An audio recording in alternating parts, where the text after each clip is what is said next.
عليكم ورحمة الله وبركاته. معكم النشرة الإخبارية لحزب التحالف الوطني المصري.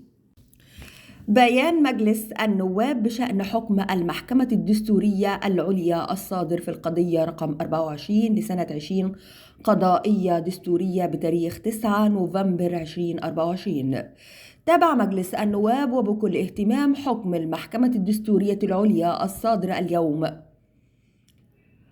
السبت 9 نوفمبر 2024 والمتضمن عدم دستورية الفقرة الأولى في كل من المادتين رقم 1 و2 من القانون رقم 136 لسنة 1981 في شأن بعض الأحكام الخاصة بتأجير الأماكن وتنظيم العلاقة بين المؤجر والمستأجر، فيما تضمنتها من ثبات الأجرة السنوية للأماكن المرخصة في إقامتها لأغراض السكن اعتباراً من تاريخ العمل بأحكام هذا القانون. وقد استندت المحكمة في قضائها على أن القوانين الاستثنائية لإيجار الأماكن المرخصة في إقامتها لأغراض السكن تنطوي على قاعدتين، أولهما الامتداد القانوني لعقود إيجارها، والأخرى التدخل التشريعي في تحديد أجرتها، وكلاهما ليس عصياً على التنظيم التشريعي. فإذا كان الامتداد القانوني قد حدد نطاق بفئات المستفيدين من حكمه دون سواهم، فإن تحديد الأجرة يتعين دوما أن يتساند إلى ضوابط موضوعية تتوخى تحقيق التوازن بين طرفي العلاقة الإيجارية.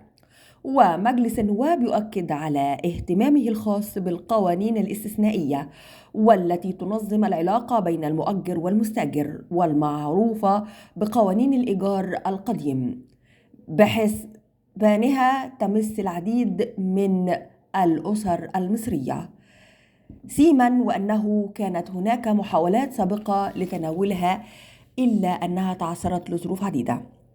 لذا كلف مكتب المجلس من خلال دورة الانعقاد العادي الرابع لجنة الإسكان والمرافق العامة والتعمير بإعداد دراسة مستفيضة عن ملف قوانين الإيجار القديم، بما في ذلك تقييم أثرها التشريعي على أن يتم ذلك وفق محددات أقرها مكتب المجلس، ومن أهمها دراسة الخلفية التاريخية للتشريعات الخاصة، وكذلك الاطلاع على أحكام المحكمة الدستورية العليا المتعلقة بهذا الشأن كافة، مع دراسة وتحليل كل البيانات الإحصائية التي تسهم في وضع وصياغة تضمن التواصل إلى أفضل البدائل الممكنة التي تتوافق مع معايير الدولية والدستورية بشأن الحق في المسكن الملائم والعدالة الاجتماعية.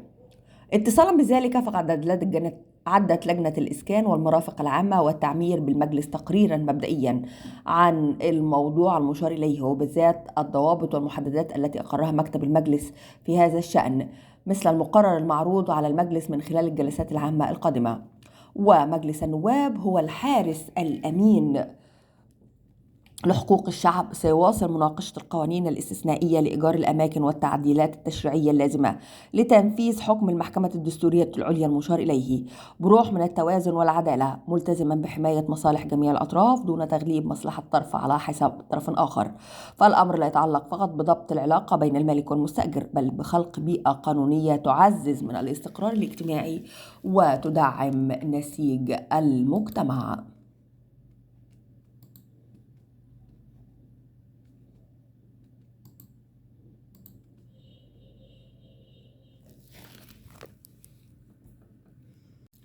جلسات المحور السياسي.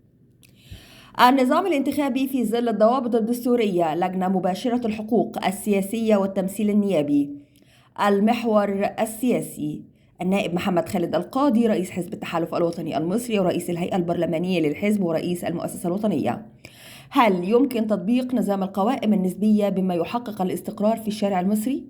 لا، كمثال سيكون هناك 5 قوائم نسبية سينجح فيها القوائم الموجودة في العاصمة. النظام النسبي غير مرفوض، ولكن نمهد له حتى نستطيع تنفيذه في أقرب وقت.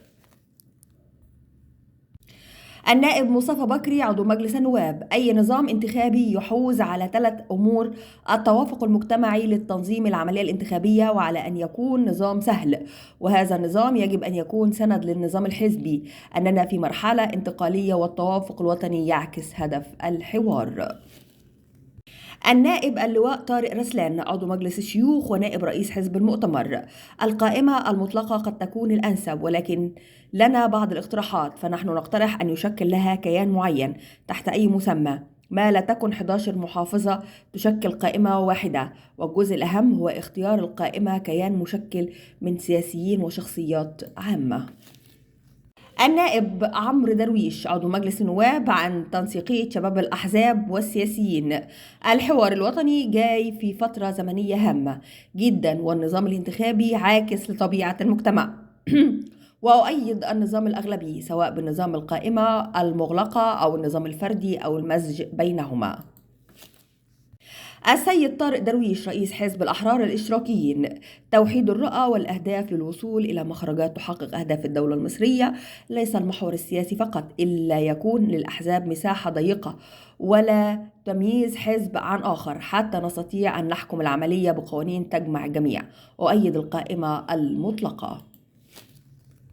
السيد حمدي الفخراني ممثل حزب الوفاق. مجلس النواب الحالي قائم على نظام القوائم المطلقة، ونسبة من الشعب غير راضي عن هذا النظام. السيد كمال حسنين ممثل عن تحالف الأحزاب المصرية ورئيس حزب الريادة. النظام الأمثل القائمة المغلقة المطلقة 50% والفردي 50%. النائب محمد صلاح أبو هميلة عضو مجلس النواب عن حزب الشعب الجمهوري. نقترح أننا نتمسك بنظام القائمة المغلقة المطلقة الائتلافية بين الأحزاب 50%، والشيء المهم في القائمة المغلقة أنه يفرض على الأحزاب أن تختار العناصر التي تقدر تمثل فعلا الخبرات السياسية. الجلسات التخصصية، الحبس الاحتياطي وضمانات العدالة الجنائية المحور السياسي. النائب محمد خالد القاضي نؤيد الرئيس عبد الفتاح السيسي وندعم موقف الدولة المصرية لحماية الأمن القومي المصري، ونرفض مخطط تهجير الفلسطينيين في قطاع غزة إلى سيناء. أميرة صابر الموقف المصري إزاء القضية الفلسطينية تاريخي ويرفض تصفيتها، وكل أطياف المعارضة تقف صفا واحدا لمنع تصفية القضية الفلسطينية. النائب عبد المنعم إمام الشعب المصري بكل طوائفه يقف صفا واحدا لرفض مخطط التهجير القسري والمخططات التي تحاك ضد الدولة المصرية.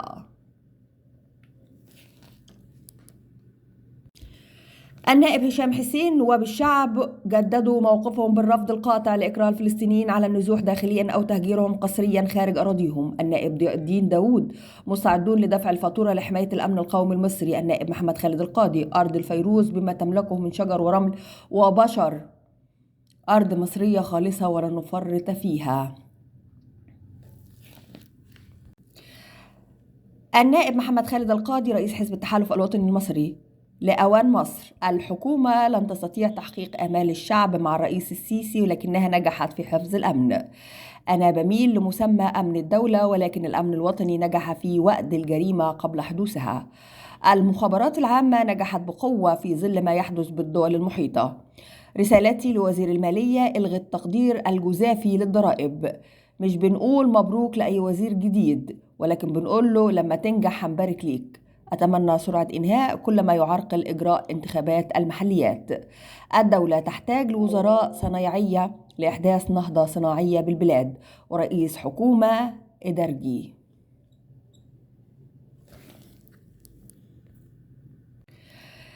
في ندوة نظمتها جريدة اليوم السابع، أوضح قيادات حزب التحالف الوطني المصري أن الحزب أصبح من أكثر الأحزاب تأثيرا وانتشارا على الساحة السياسية المصرية بفضل انتشاره الواسع في كافة المحافظات وتأسيسه لآلاف الوحدات الحزبية، وما يعزز من قوة حضوره في الشارع المصري. وذكر النائب محمد خالد القاضي رئيس الحزب أن الحزب أصبح وجهة للمواطنين لتقديم طلباتهم وشكواهم، حيث يتلقونها في مقراته بشكل أكبر مما يتم في البرلمان.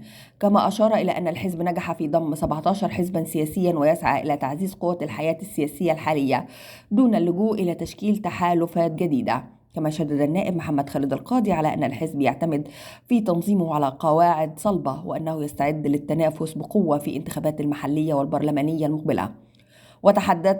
وتحدثت مسؤولة الإعلام بالحزب عن نجاح الاندماج السلس بين حزب التحالف الوطني المصري وهذه الأحزاب الأخرى، مشيرة إلى أن الحزب يعمل على تغيير النظرة السلبية لدى الشارع المصري تجاه الأحزاب السياسية. أما مسؤولة المرأة في الحزب فأكدت أن حزب التحالف الوطني المصري يدعم تمكين المرأة سياسيا ويعمل على التواصل الفعال مع الشباب وتوجيههم نحو المشاركة السياسية بطرق تتجاوز الاعتراضات التقليدية.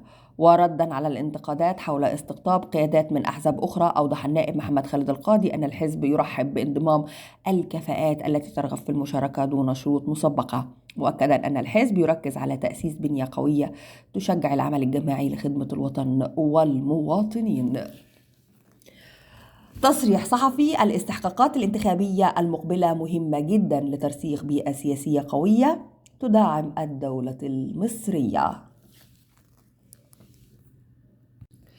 مهمة البرلمان في مشروع الإيجارات القديم تحديد القيمة الإيجارية، وبالفعل ستشهد زيادة بشكل يتناسب مع معدلات التضخم، ولا يمكن أن يكون هناك انحياز لطرف على حساب الآخر.